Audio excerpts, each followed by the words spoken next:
आप सभी का इस प्रेस कॉन्फ्रेंस में स्वागत है।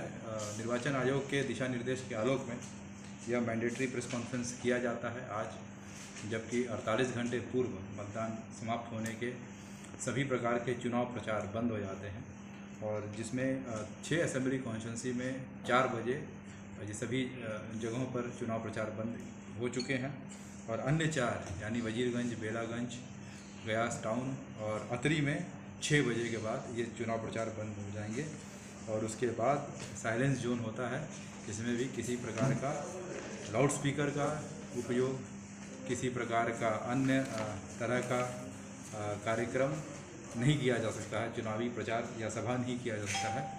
डोर टू डोर कैंपेन किया जा सकता है इस दौरान, लेकिन उसके भी विभिन्न दिशा निर्देश के आलोक में ही किया जा सकता है। अब सबसे पहले जो ये 10 विधानसभा निर्वाचन क्षेत्र में जो चुनाव हो रहे हैं, इसमें आप सबको पूर्व में मैंने बताया है करीब 4430 पोलिंग स्टेशन है। इसमें 3108 मेन पोलिंग स्टेशन है और 1322 सहायक मतदान केंद्र है। सभी पोलिंग स्टेशन के लिए जो मतदाता सूची है उसका विखंडीकरण कर लिया गया है। प्रयास ये किया गया है कि सभी पोलिंग स्टेशन में 50-50% मतदाता रहें जो नए बने हैं वहाँ पे भी, तो किसी भी जगह 500, 600, 700 के आसपास ही रहें मतदाता। उसके बावजूद करीब 564 ऐसे पोलिंग स्टेशन है जहाँ पर 800 से 1000 के बीच में मतदाता हैं। यहाँ पे हम लोगों का विशेष ध्यान रहेगा। 6 से ज़्यादा एक पोलिंग स्टेशन लोकेशन पे जो पोलिंग स्टेशंस हैं वहाँ उसकी संख्या टोटल अभी 32 है और उस पर विशेष प्रावधान रखे गए हैं कोविड को देखते हुए कि वहाँ पर लोगों के कतार लगाने के लिए और सोशल डिस्टेंसिंग के लिए सुनिश्चित किया जाए। जो टोटल मतदाता इस बार चुनाव में भाग लेंगे वो 29,79,230 हैं, जिसमेमें कि पुरुष मतदाता 15,26,732 और महिला मतदाता 14,22,434 हैं और अन्य मतदाता करीब 64 हैं। सेक्स रेशियो हम लोगों का काफ़ी फेवरेबल है, 933 है और हम लोग उम्मीद करेंगे कि महिलाओं का, खासकर महिला मतदाताओं का इस पूरे चुनाव कार्यक्रम में ज़्यादा से ज़्यादा भागीदारी रहे।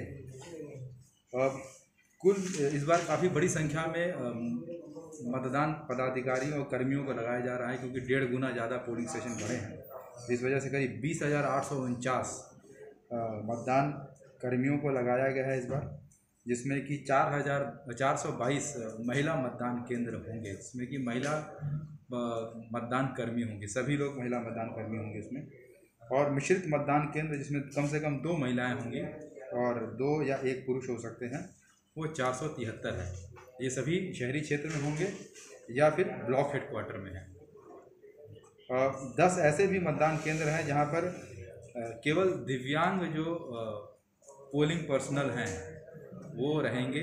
मतदान कर्मी जो होंगे वो दिव्यांग हैं, उनको इसलिए लगाया गया है कि उनकी भी अंशदारी या उनके भी सहभागिता इसमें दिखाने के लिए, और जो हमारे दिव्यांग वोटर्स हैं उनको एनकरेज करने के लिए, अगर दिव्यांग मतदान कर्मी कार्य करा सकते हैं तो वो लोग वोट भी देने आ सकते हैं।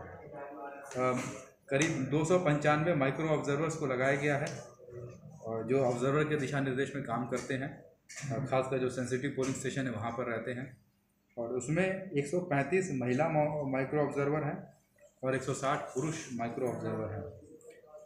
सुपर जोनल दंडाधिकारियों को प्रत्येक असेंबली कॉन्स्टिट्यूंसी में 1 लगाया गया है, तो टोटल 10 सुपर जोनल दंडाधिकारी लगाए गए हैं। 370 सेक्टर अफसर और जोनल दंडाधिकारी 93 लगाए गए हैं। सभी सेक्टर अफसर के पास 2-2 EVM मशीन रिजर्व दिया जाएगा, जो कि वो बदल सकेंगे अगर कहीं पर प्रॉब्लम होता है। इसके अतिरिक्त सभी जोनल पदाधिकारियों के पास 1-1 EVM मशीन दिया जाएगा और सभी के पास बैटरी बैकअप भी रहेगा। ऑलरेडी जिला नियंत्रण के कक्ष का स्थापना किया जा चुका है, जो यहाँ सभा कक्ष में लगाया गया है, और सभी 10 असेंबली कॉन्स्टिट्यूंसी के लिए डिफरेंट नंबर दिए गए हैं, लैंडलाइन नंबर दिए गए हैं, जो आप लोगों के साथ शेयर कर दिया जाएगा। इसके अतिरिक्त 2 नंबरों पे 2222-253 और 2222-259 पे हंटिंग लाइन भी दिया गया है, 5 हंटिंग लाइन भी उपलब्ध रहेगा। कोविड से बचाव के लिए विशेष व्यवस्था की गई है, जो हम लोग पूर्व में भी आप लोगों के साथ शेयर किए हैं। इसमें ऑलरेडी मटेरियल्स हम लोग के पास आ चुका है, सभी मतदान कर्मियों के लिए ऑलरेडी ब्लॉक्स में भेजा जा चुका है और आज वो मटेरियल्स सभी मतदान कर्मियों को डिस्ट्रीब्यूट भी हो रहा है, जिसमें कि हर मतदान कर्मी को 6 मास्क ग्लव्स, फेस शील्ड और सैनिटाइज़र दिया जा रहा है। और इसी के साथ सभी मतदाता के लिए एक हाथ में पहनने के लिए ग्लव्स भी ऑलरेडी प्रोवाइड किया जा चुका है। किसी पोलिंग स्टेशन पे अगर कोई कोविड पॉजिटिव या कोविड सस्पेक्ट मतदाता आते हैं तो उनके लिए पीपीई किट भी प्रोवाइड किया जा रहा है मतदान कर्मियों को, जिसको पहन के वो अंतिम 1 घंटे में चुनाव करवा सकते हैं। अब यहाँ पर मैं बताना चाहूँ साथ में 18 करीब ऐसी दवाएं जो आवश्यक दवाएं होती हैं उनको भी दिया गया है और एक एक मेडिसिन किट को भी दिया गया है।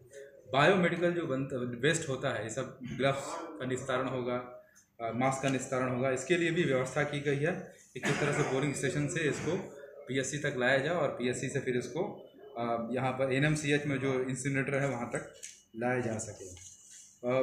इसी के साथ यह भी सुनिश्चित किया जा रहा है कि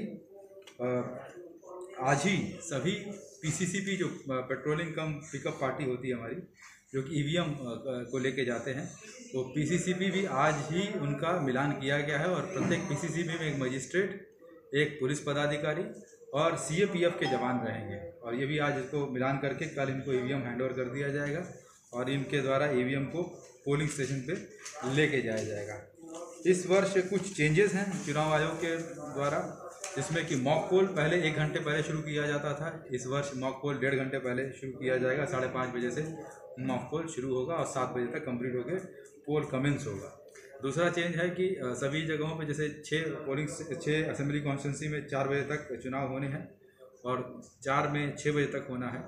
वहाँ पर जो अंतिम 1 घंटे में कोविड पॉजिटिव या कोविड सस्पेक्ट लोग दे सकते हैं, लेकिन अन्य लोग को भी दे सकें, यानी कि 4 बजे तक जितने भी लोग वहाँ पर पोलिंग स्टेशन में रहेंगे और लाइन में लगे रहेंगे उनको ये वोट देने का अधिकार रहेगा। सिमिलरली 6 बजे तक अन्य पोलिंग स्टेशन में, अन्य असेंबली कॉन्स्टिट्यूंसी जो लोग रहेंगे उनको यह हक रहेगा देने का।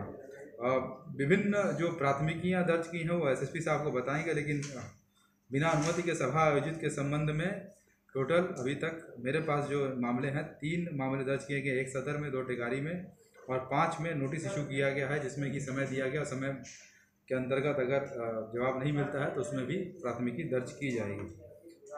इसके अतिरिक्त इस बार सभी पोलिंग स्टेशन लोकेशन पे, सभी भवनों पर सीएपीएफ रहेंगे और जहां पर और इसका मतलब कि अगर कोई एक भवन में 1 मतदान केंद्र है तब भी सीएपीएफ रहेगा, 2 है तब भी रहेगा, 4 है, 6 है, 8 है, 10 है तब भी सीएपीएफ वहाँ रहेगा। उसमें हाफ सेक्शन, 1 सेक्शन इसको दिया गया है।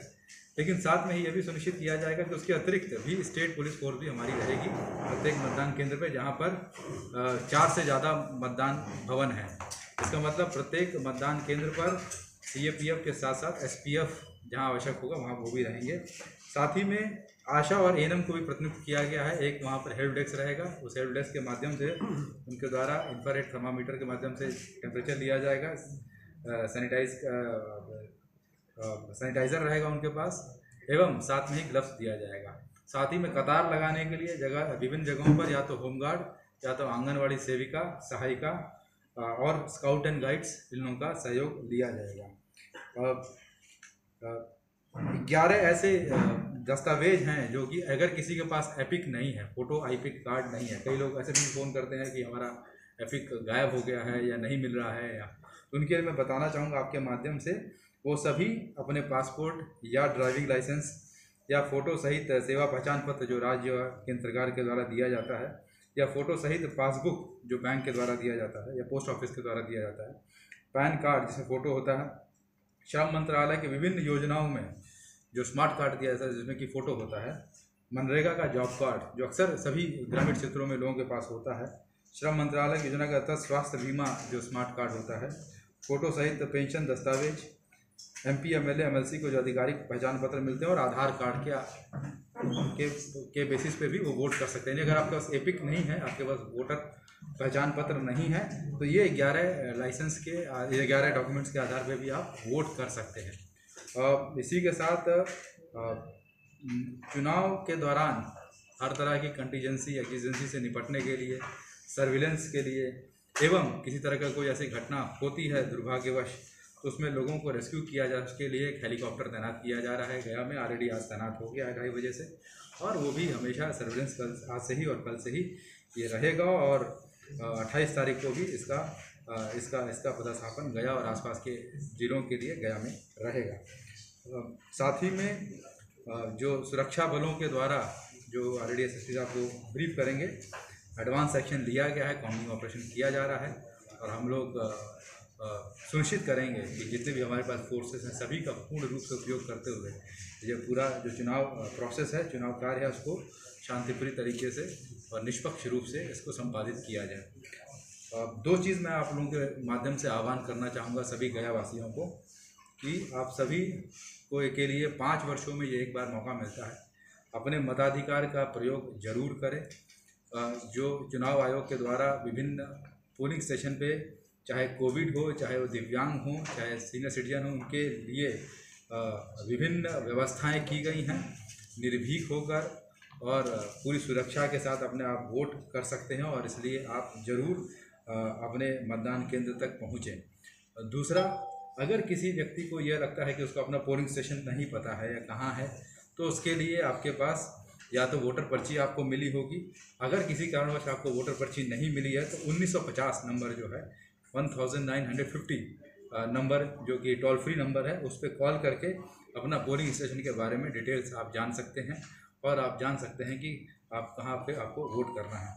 तो कृपया पुनः आप सबसे अनुरोध होगा कि 28 तारीख को सुबह 7 बजे से 4 या 6 बजे तक जो भी आपके विधानसभा क्षेत्र में समय है उसमें आप पहुंचकर लोकतंत्र में जो आपका सबसे बड़ा अधिकार है और जो लोकतंत्र के आधारशिला को मजबूत करने के लिए आपका सबसे बड़ा दायित्व है उसका निर्वाह करें और इस पूरे प्रक्रिया में एक जिम्मेदार नागरिक का रोल अदा करें। धन्यवाद।